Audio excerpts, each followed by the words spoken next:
ನರ್ಮದೇ ಹರ್ ಶುಭೋದಯ ಎಲ್ಲರಿಗೂ. ನಿನ್ನೆ ರಾತ್ರಿ ಸಂಜೆ 5 ಗಂಟೆ ಆಗಿತ್ತು. ರಾತ್ರಿ ಇಲ್ಲೇ ಉಳ್ಕೊಂಡಿದ್ವಿ. ಇದು ನಿತ್ಯಾನಂದ ಆಶ್ರಮ.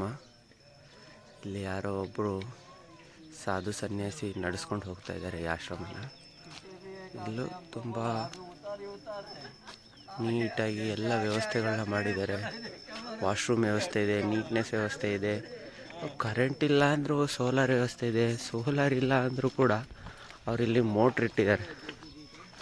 ಈ ಕಾಡಲ್ಲಿ, ಕಾಡು ಸೆಂಟ್ರಲ್ ಇರೋದು ನಾವು ನೋಡಿ, ಸುತ್ತಲೂ ಯಾವ ಕಡೆಯಿಂದ ನೋಡಿದ್ರು ಕಾಡು ಸೆಂಟ್ರಲ್ ಒಂದು ಜಾಗದಲ್ಲಿ ಎಲ್ಲ ನಿವಾಸಿ. ಈ ಕಡೆ ಹೋದರೆ 20 ಕಿಲೋಮೀಟ್ರ್ ಯಾವ ಆಶ್ರಮವೂ ಇಲ್ಲ, ಈ ಕಡೆ ಹೋದರೆ 15 ಕಿಲೋಮೀಟ್ರ್ ಯಾವ ಆಶ್ರಮವೂ ಇಲ್ಲ. ಆದರೆ ಸೆಂಟ್ರಲ್ಲಿ ಜನ ಬಂದರೆ ಎಲ್ಲೂ ಉಳ್ಕೊಳೋಕ್ಕೆ ಜಾಗ ಇಲ್ಲ. ಇಲ್ಲಿ ಆದಿವಾಸಿಗಳೇ ಸೇರಿಕೊಂಡು ಅವರಲ್ಲಿ ಯಾರೋ ಒಬ್ಬ ಸ್ವಲ್ಪ ಅವರಿಗೆ ಡೊನೇಟರ್ ಆಗಿದ್ದಾರೆ. ಅದನ್ನು ತಗೊಂಡು ಈ ಆಶ್ರಮ ನಡೆಸ್ಕೊಂಡು ಹೋಗ್ತಾ ಇದ್ದಾರೆ. ಚೆನ್ನಾಗಿದೆ. ಇಲ್ಲಿ ಹೇಗೋ ಅವ್ರ ಕೈಲಾದಷ್ಟು ತಾಯಿ ಆಶೀರ್ವಾದದೊಂದಿಗೆ ಮಾಡ್ಕೊತ ಹೋಗ್ತಾ ಇದ್ದಾರೆ. ನರ್ಮದೇ ಹರ್.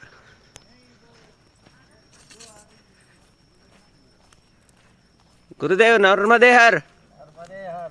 ಇವ್ರು ನಮ್ಮ ಕರ್ನಾಟಕದವರು ಗುರುಗಳು. ಝರವಾಣಿ 8 ಕಿಲೋಮೀಟರ್. ಹಾಂ, ಇದು ಬರವಾಣಿ 8 ಕಿಲೋಮೀಟ್ರ್. ಬರವಾಣಿ ಅಲ್ಲ, ಝರವಾಣಿ. ನೋಡ್ರಿ, ನೀವು ಗುಜರಾತಿ ಎಲ್ಲ ಕಲ್ತು ಬಿಟ್ಟಿದ್ದೀರಾ. ಮಾತಾಡೋದು ಮತ್ತು ಬರೆಯೋದು ಓದೋದು ಎಲ್ಲ ಕಲ್ತು ಬಿಟ್ಟಿದ್ದೀರಾ. ನೀವು ಹಂಗೆ ಸ್ಟೇಟಿಗೆ ಕಾಲು ಇಟ್ಬಿಟ್ರೆ ನಾನು ಹಂಗೆ ಶಿಫ್ಟ್ ಆಗ್ಬಿಟ್ಟೆ ಅಂತ ಹೇಳ್ತೀರಾ.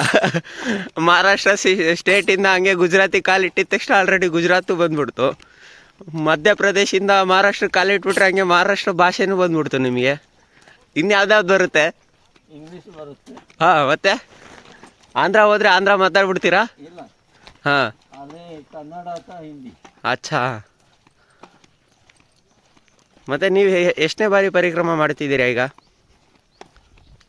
ಈಗ ನಾನು 5ನೇ ಸರ್ತಿ. 5ನೇ ಸತಿ ಪರಿಕ್ರಮ ಮಾಡ್ತಿದ್ದೀರಾ? ಓ, 4 ಸರ್ತಿ ಬೋಕ್ರಾಟದಿಂದ ಹೋದೆ. ಹಾಂ ಹಾಂ. ಈಗ ಇದು ಫಸ್ಟ್ ಟೈಮ್. 5ನೇ ಸಲಿನೂ ನಡ್ಕೊಂಡೇ ಮಾಡ್ತಿದ್ದೀರಾ ಪರಿಕ್ರಮ? ಓರೇ ರೇ. ಅಚ್ಚಾ. ಮತ್ತು ಹೇಗಿದೆ ನಿಮ್ಮ ಎಕ್ಸ್ಪೀರಿಯನ್ಸ್? ಒಳ್ಳೆಯದಿದೆ. ಹಾಂ. ಕಷ್ಟಗಳು ಬರ್ತಾ ಇರ್ತವೆ. ಹಾಂ. ಯಾಕಂದರೆ ನಾವೇ ಮಾಡಿದ ಕಷ್ಟಗಳು. ಹಾಂ ಹಾಂ ಹಾಂ ಹಾಂ. ನಮಗೆ ನಾವೇ ಅಂದ್ಕೊಂಡಿರೋ ಕಷ್ಟಗಳು ಅಲ್ವಾ? ಯಾವುದು ಕೂಡ ಬರೋದಿಲ್ಲ ಕಷ್ಟಗಳು. ನಮಗೆ ನಾವು ಅಂದ್ಕೊಂಡು ಮಾಡ್ಕೊತೀವಿ. ಹಾಂ ಹಾಂ ಹಾಂ. ಯಾವುದು ಕೂಡ ಬರೋದಿಲ್ಲ. ನಮ್ಮ ಮನಸ್ಥಿತಿಯಿಂದ ನಾವೇ ಮಾಡ್ಕೊತೀವಿ. ಹಾಂ, ಆ ಬರೋ ಕಷ್ಟಗಳನ್ನ ಸಹಿಸ್ಕೊಂಡು ಮುಂದಕ್ಕೆ ಸಾಕ್ತಾ ಇದ್ದೀರಾ? ಹಾಂ ಹಾಂ ಹಾಂ. ಅದರಲ್ಲೇ ಆನಂದ ಇರುತ್ತೆ. ಹಾಂ.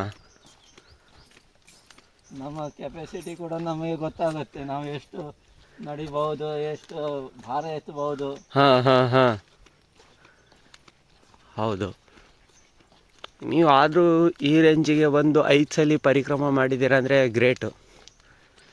ತುಂಬಾ ಎಕ್ಸ್ಪೀರಿಯನ್ಸ್ ಇರೋವಂಥ ಗುರೂಜಿಯವರು. Thank you so much. ಧನ್ಯವಾದಗಳು ಮಹಾರಾಜ್. ನರ್ಮದೇ ಹರ್. ಗುರುಗಳೇ, ಈ ಪೂರ್ತಿ ಪರಿಕ್ರಮ ಮಾಡೋ ಅಷ್ಟೊತ್ತಿಗೆ ನಮ್ದು ಎಷ್ಟು ಕಿಲೋಮೀಟ್ರ್ ಆಗುತ್ತೆ? 3600. 3600 ಕಿಲೋಮೀಟ್ರ್ ಆಗುತ್ತಾ? ನಾವು ನಡ್ಕೊಂಡು ಹೋದರೆ ಜಾಸ್ತಿ ಆಗುತ್ತಾ ಕಡಿಮೆ ಆಗುತ್ತಾ? ಜಾಸ್ತಿ ಆಗುತ್ತೆ. ನಡ್ಕೊಂಡು ಹೋದರೆ ಇನ್ನೂ ಜಾಸ್ತಿ ಆಗುತ್ತಾ? ಯಾಕಂದರೆ ಹೋಗೋದು ಬರೋದು ಈ ಕಡೆಯಿಂದ ಈ ಕಡೆ, ಈ ಕಡೆಯಿಂದ ಈ ಕಡೆ, ಅಲ್ಲಿಗೆ ಜಾಸ್ತಿ ಆಗುತ್ತವೆ. ಹಾಂ ಹಾಂ. ಟೋಟಲ್ 3600 ಕಿಲೋಮೀಟ್ರ್ ಆಗುತ್ತೆ. ಓಕೆ. ವಾಹನದಲ್ಲಿ ಹೋದರೆ ಹಾಂ 4000 ಆಗುತ್ತೆ. 4000? ಅಂದರೆ ಅವರು ರೋಡ್ ಸೈಡಿಂದ ಹೋಗ್ತಾರೆ? ಮೇನ್ ರೋಡಿನಿಂದ ಅವರಿಗೆ ಹೋಗಬೇಕು. ಹಾಂ ಹಾಂ. ಅದಕ್ಕೆ ಹಾಂ, ಭಯಂಕರ ದೂರದಿಂದ ಹೋಗಬೇಕಾಗುತ್ತೆ. ಓಕೆ. 10 ಕಿಲೋಮೀಟರ್ ಹೆಚ್ಚುತ್ತೆ. ಹ್ಞೂ ಹ್ಞೂ. ಅದೇ ಒಂದು ಕಡೆದು ನದಿ ತೀರದಿಂದ ಹೋದರೆ 1800 ಇದೆ. ಹ್ಞೂ. ಯಾಕಂದರೆ ಹ್ಞೂ. ಸರ್ದಾರ್ ಡ್ಯಾಮ್ದ ನೀರು ಹ್ಞೂ ಹಿಂದಗಡೆ ಬಂದಕ್ಕೆ ಹ್ಞೂ ಬೇರೆ ಮಾರ್ಗವಾಗಿ ಹೋಗಬೇಕಾಗುತ್ತೆ. ಹ್ಞೂ. ಇಲ್ಲದಿದ್ದರೆ ಹ್ಞೂ ಭಾಳ ಕಡಿಮೆ ಆಗ್ತಿತ್ತು. ಓಕೆ. ಡ್ಯಾಮ್ ಆದ ಮೇಲೆ ಕಾರಣ ದಾರಿ ಭಯಂಕರ ಕಷ್ಟಕರವಾಗಿದೆ. ಹಾಂ, ಇಲ್ಲಿ ಕಾಡಲ್ಲಿ ಹೇಗಿತ್ತು ನಿಮ್ಮ ಎಕ್ಸ್ಪೀರಿಯೆನ್ಸು? ಕಾಡು ಕಾಡು ಇದೆ, ಎಲ್ಲಿದೆ? ಹಾಂ. ಪ್ರಾಣಿಗಳೇ ಇಲ್ಲ. 2 ಕಾಲಿನ ಪ್ರಾಣಿ ಬಿಟ್ಟರೆ ಬೇರೆ ಪ್ರಾಣಿನೇ ಇಲ್ಲ. ಕಾಡಲ್ಲಿ ಯಾವ ಪ್ರಾಣಿನೂ ಇಲ್ಲ, ಇಲ್ಲ. ಎಲ್ಲ ತೆಗೆದ್ಬಿಟ್ಟು ನಾಶ ಮಾಡ್ತಿದ್ದಾರೆ ಅಂತ ಹೇಳ್ತಿದ್ದೀರಾ? ಹೌದು. ಹಾಂ ಹಾಂ. ಮನೆ ಕಟ್ಟಲಿಕ್ಕೆ, ಆಶ್ರಮ ಕಟ್ಟಲಿಕ್ಕೆ ಮರಗಳನ್ನು ಕಡಿದು ಕಾಡನ್ನೇ ನಾಶ ಮಾಡಿದ್ದಾನೆ. ಹಾಂ, ಹೌದು. ಅದಕ್ಕೂ ಹಾಂ, ಹೌದು. ಕಾಡು ಗುಡ್ಡಗಳನ್ನು ಬೆಟ್ಟಗಳನ್ನೆಲ್ಲ ಕಡ್ದು ಹಾಂ, ಈಗ ನಾವು ಇದಕ್ಕಿಂತ ಬರೋಕ್ಕಿಂತ ಮುಂಚೆ ಮಹಾರಾಷ್ಟ್ರದಲ್ಲಿ ಇದೇ ಕಾಡಲ್ಲಿ ನಡಿಬೇಕಾದ್ರೆ ಇಷ್ಟು ಜಾಗ ಇತ್ತು. ಆ ಜಾಗದ ಮಧ್ಯದಲ್ಲಿ ನಡ್ಕೊಂಡು ಹೋಗ್ಬೇಕಾಯ್ತು. ಇವಾಗ ನೋಡ್ರಿ, ಇಲ್ಲಿಂದ ಇಲ್ಲಿವರೆಗೂ ಎಷ್ಟೆಷ್ಟು ಜಾಗ ಹೋಗಿದೆ. ಒಂದು ಕಡೆ ಅನುಕೂಲನೇ, ಒಂದು ಕಡೆ ನೋಡಿದ್ರೆ ಎಲ್ಲ ನಶ್ವರನೇ ಅಂತ ಅನಿಸುತ್ತೆ. ಅಥವಾ ನೋಡಿ, ಇವೆಲ್ಲ ಎಕ್ಸಾವೇಟ್ ಮಾಡಿರೋದು, ಅದ್ರ ಜೊತೆಗೆ ಆ ಬೆಟ್ಟನೂ ಕೂಡ ಕುಸಿದು ಬರೋ ಚಾನ್ಸಸ್ ಇರುತ್ತೆ. ಏನು ಮಾಡ್ಲಿಕ್ಕೆ ಆಗೋದಿಲ್ಲ. ಇವಾಗ ನಾವೇನು ಹೇಳಲಿಕ್ಕೂ ಆಗೋದಿಲ್ಲ. ಹೇಳುತ್ತೆ ಎಲ್ಲ ನಿಮ್ಮ ಸೌಲಭ್ಯಕ್ಕೋಸ್ಕರ ನಾವು ಮಾಡ್ತಿರೋದು ಅಂತ. ಹಾಂ, ಅದನ್ನು ಒಪ್ಕೊಳ್ಬೇಕು. ಅದು ಏನು ಮಾಡೋದು? ಹಾಂ ಹಾಂ, ಹೌದು. ನಷ್ಟ ನಮ್ಮ ಕಣ್ಣೆದುರೇ ಆಗುತ್ತೆ ಇರುವಾಗ. ಹಾಂ ಹಾಂ. ಒಂದು ಕಡೆ ದುಃಖನೂ ಇದೆ, ಹಾಂ, ಮತ್ತೊಂದು ಕಡೆ ಸಂತೋಷನೂ ಇದೆ. ಸಂತೋಷನೂ ಇದೆ. ನಿಜ ನಿಜ. ಮೇಲಿನ ಒಂದು ಯಾವುದು ದಪ್ಪ ಕಲ್ಲು ಬಿದ್ದು, ಇಲ್ಲಿ ನೋಡಿ ರೋಡಿನ ಮೇಲೆ ಬಿದ್ದಿದ್ದು, ಇಲ್ಲಿಂದ ಪೂರ್ತಿ ಕೊಲ್ಯಾಪ್ಸ್ ಆಗಿ ಹೋಗಿದೆ. ಇಷ್ಟೇ ದಾರಿ ಇದೆ.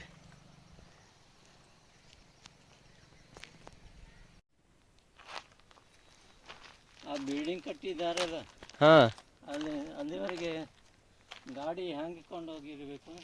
ಇಲ್ಲೆಲ್ಲ ದಾರಿ ಇರುತ್ತೆ. ಅದು ಮೇ ಬಿ ಯಾವುದೋ ರೆಸಾರ್ಟ್ ಇದೆ ಅದು. ಈ ಏರಿಯಾ ಪೂರ್ತಿ ರೆಸಾರ್ಟ್ ಇರುವಂಥ ಜಾಗನೇ ಇದು. ಆದರೂ ಗ್ರೀನರಿ ಭಾಳ ಚೆನ್ನಾಗಿತ್ತು. ಇಲ್ಲಿ ರೋಡಿನ ವ್ಯವಸ್ಥೆ ಕೂಡ ಮಾಡಿದ್ದಾರೆ. ಈ ಫಾರೆಸ್ಟಲ್ಲಿ ಮುಂಚೆ ಬರಲಿಕ್ಕೆ ಯಾವ ಥರ ವ್ಯವಸ್ಥೆ ಇರಲಿಲ್ಲ. ಇತ್ತೀಚೆಗೆ ರೋಡ್ಗಳು ಕೂಡ ನಿರ್ಮಾಣ ಮಾಡಿದ್ದಾರೆ. ಈ ಕಡೆ ಯಾವ ಹಳ್ಳಿ ಜಾಸ್ತಿ ಇಲ್ಲ, ಆದರೂ ಕೂಡ ಟೂರಿಸಮ್ ಏರಿಯಾ ಮಾಡಿಬಿಟ್ಟು ಜೀಪಲ್ಲಿ ಅಥವಾ ಅವರು ಗೌರ್ಮೆಂಟ್ ಕಡೆಯಿಂದ ಕರ್ಕೊಂಬಂದು ಇಲ್ಲಿ ಝೂ ಅಲ್ಲೆಲ್ಲ, ನಿಮಗೆಲ್ಲ ಗೊತ್ತಿರೋ ಹಾಗೆ ಗೊತ್ತಲ್ಲ, ಗುಜರಾತಲ್ಲಿ ಇರೋಷ್ಟು ದುಡ್ಡು ಎಲ್ಲೂ ಇಲ್ಲ. ಇಲ್ಲಿ ಹೆವಿ ಜನರುಗಳಿಗೆ ಕ್ರೇಜು. ಈ ಥರ ಹೊರಗಡೆ ವೀಕೆಂಡಲ್ಲೆಲ್ಲ ಹೊರಗಡೆ ಅಡ್ಡಾಡಬೇಕು, ಹೊರಗಡೆ ಬರಬೇಕು ಅಂದರೆ ಇಂಥ ಪ್ಲೇಸ್ ಇದ್ದರೆ ಯಾರು ತಾನೇ ಬರೋಲ್ಲ ಇಲ್ಲೆಲ್ಲ. ಒಳಗಡೆ ಅಂತೂ ತುಂಬಾ ಪ್ರಾಣಿಗಳ ಸೌಂಡ್ ಬರ್ತಾಯಿದೆ. ಸೊ ಒಳಗಡೆ ಝೂ ಅಲ್ಲೆಲ್ಲ ಕರ್ಕೊಂಡು ಹೋಗ್ತಾರೆ, ಎಷ್ಟೋ ಪ್ರಾಣಿಗಳಿದ್ದಾವೆ ಅಂತೇಳಿ. ಇದು ನೋಡಿ, statue of unity, Sardar Vallabhbhai Patel statue of unity, Gujarat. ಇಲ್ಲೇ ಸರ್ದಾರ್ ಸರೋವರ್ ಡ್ಯಾಮ್ ಇದೆ. ಸೊ ಇಲ್ಲಿ ಡ್ಯಾಮಿಗೆ ನೀರು ನಿಲ್ಲೋದು ನೋಡಿ. ಇದು ಒಂದು ರೆಸಾರ್ಟ್ ಅವ್ರದ್ದೇ, ಸರ್ದಾರ್ ಸರೋವರ್ದೆ. ಸೊ ಇಲ್ಲಿಂದ ಪೂರ್ತಿ ಒಂಥರ ಸಿಟಿಗೆ ಬಂದಂಗೆ ಆಯ್ತು ನಾವು. ಈ ಫಾಲ್ಸಿಗೆ ಎಷ್ಟೋ ಜನ ಬರ್ತಾರೆ ನೋಡಲಿಕ್ಕೆ. ಇಲ್ಲಿ ಆಟ ಆಡೋಕ್ಕೂ ಕೂಡ ಬಿಡ್ತಾರೆ. ಬೆಳಿಗ್ಗೆಯಿಂದ ಸಂಜೆ ತನಕ ಆಟಾಡಿ ಮತ್ತೆ ಬೇರೆ ರೆಸಾರ್ಟಲ್ಲೆಲ್ಲ ಉಳ್ಕೊಂಡು ಸ್ಟೇ ಮಾಡ್ಕೊಂಡು ಹೋಗ್ತಾರೆ. ಇಲ್ಲಿಂದ ಶುರು ಆಯ್ತು ನೋಡಿ tourism area, tourist area, Zarwani water falls. ಮತ್ತು ಇಲ್ಲಿಂದ ಒಳಗಡೆ ಕಾಡಲ್ಲಿ ಪ್ರಾಣಿಗಳನ್ನ ತೋರಿಸ್ಲಿಕ್ಕೆ ಈ ವೆಹಿಕಲಲ್ಲಿ ಕರ್ಕೊಂಡು ಹೋಗ್ತಾರೆ. ನೋಡೋರು ಹೋಗಿ ನೋಡ್ಬೋದು.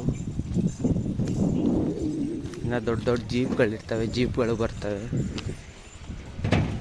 ಇದೇ ಫಾಲ್ಸ್ ನೀರು ಬರ್ತಾ ಇರೋದು. ಈ ಕಾಡಲ್ಲಿ ವಾತಾವರಣ ನೋಡ್ತಾ ಹೇಗೆ ಬಂದ್ವಿ ಅಂತಲೇ ಗೊತ್ತಾಗಲಿಲ್ಲ. ಅದು ಒಂದು ಮೂಮೆಂಟಲ್ಲಿ ಖುಷಿ ಆಗ್ತಾ ಬಂತು. ಯಾಕಂದರೆ ಗುಜರಾತಲ್ಲಿ ಸ್ಟಾರ್ಟಿಂಗಲ್ಲಿ ಇರುವಂಥ ಒಂದು ದೊಡ್ಡ ಸಿಟಿ ಇದು, ಅದರಲ್ಲೂ ಗೋರಾ ಕಾಲೋನಿ. ಈ ರೋಡ್ ಬಂದುಬಿಟ್ಟು ಸ್ಟ್ಯಾಚ್ಯೂ ಆಫ್ ಯೂನಿಟಿಗೆ ಹೋಗುತ್ತೆ. ಸ್ಟ್ಯಾಚ್ಯೂ ಆಫ್ ಯೂನಿಟಿ ಅಂದರೆ ಸರ್ದಾರ್ ವಲ್ಲಭಾಯ್ ಪಟೇಲ್ ಸರ್ದಾರ್ ಸರೋವರ್ ಡ್ಯಾಮ್ ಇದೆ ಅಲ್ಲಿ. ಸೊ ಇಲ್ಲಿ ಗೋರಾ ಕಾಲೋನಿ ಅಂತ ಇದು. ಇಲ್ಲೂ ಕೂಡ ತುಂಬ ಚೆನ್ನಾಗಿ ನಿರ್ಮಾಣ ಮಾಡಿದ್ದಾರೆ. ಎಲ್ಲ ಬೇರೆ ಬೇರೆ ಥರದ ವಿಧ ವಿಧವಾಗಿ ಕಾಣಿಸ್ತಾ ಇದೆ ಈ ಸಿಟಿ. ಸರ್ದಾರ್ ವಲ್ಲಭಾಯ್ ಪಟೇಲ್ ಯಾರಿಗೆ ತಾನೇ ಗೊತ್ತಿಲ್ಲ ಹೇಳಿ. ಈ ಬಸ್ ಸ್ಟಾಪ್ಗಳಲ್ಲೂ ಕೂಡ ಅವ್ರದ್ದೇ ಎಲ್ಲ ಸ್ಟ್ಯಾಚ್ಯೂ ಆಫ್ ಯೂನಿಟಿ ಅಂತ ಮಾಡಿಬಿಟ್ಟು ಎಲ್ಲ ಕಡೆ ಅವ್ರದ್ದೇ. ಯಾಕಂದರೆ ನಮ್ಮ ಇಂಡ್ಯಾದಲ್ಲಿ ಎಲ್ಲ ಸ್ಟೇಟ್ಗಳನ್ನ ನಿರ್ಮಾಣ ಮಾಡಿದಂಥವ್ರೆ ಅವರು. ಸೊ ಇಲ್ಲಿ ಈ ಜಾಗದಲ್ಲಂತೂ ಹೆಸರು ಹೇಳಿದರೆ ಎಲ್ಲರೂ ಮಾತಾಡೋದೇ ಮೋದಿದೆ. ಸೊ ಮೋದಿಯಿಂದನೇ ಇಲ್ಲೆಲ್ಲ ಆಗಿರೋದು, ಇವೆಲ್ಲ ಅಪ್ಗ್ರೇಡ್ ಅಂತ ಹೇಳ್ತಾರೆ. ನೋಡಿ, ಗೋರಾ ಕಾಲೋನಿ ಪಾರ್ಕಿಂಗ್ ಬಸ್. ಮುಂದಕ್ಕೆ ಹೋಗ್ತಾ ಇಲ್ಲೇ ಶೂಲ್ಪಾನೇಶ್ವರ ದೇವಸ್ಥಾನನೇ ಇದೆ, ಶಿವಲಿಂಗ ದೇವಸ್ಥಾನ. ಆ ದೇವಸ್ಥಾನದ ಹತ್ರನೇ ಆಶ್ರಮ ಇದೆ. ಆ ಆಶ್ರಮದಲ್ಲೇ ಇವತ್ತು ಉಳ್ಕೊಳ್ಳೋ ಪ್ಲ್ಯಾನ್ ಮಾಡಿದ್ದೀವಿ. ಸೊ ಇದೇ ಆಶ್ರಮದಲ್ಲಿ ನಾವು ಉಳ್ಕೊಂಡ್ವಿ. ಭಾಳ ದಿನಗಳ ನಂತರ ಒಂದು ಒಳ್ಳೆ ಫುಲ್ ಮೀಲ್ಸ್ ಥಾಲಿ ಊಟ ಮಾಡಿದ್ವಿ. ಮತ್ತು ನಾನು ನಿಮಗೆ ನಾಳೆ ನರ್ಮದಾ ಆರತಿ ಬಗ್ಗೆ ತೋರಿಸ್ತೀನಿ. ಅಲ್ಲಿವರೆಗೂ ನಮಸ್ಕಾರ, ಜೈ ಶ್ರೀರಾಮ್.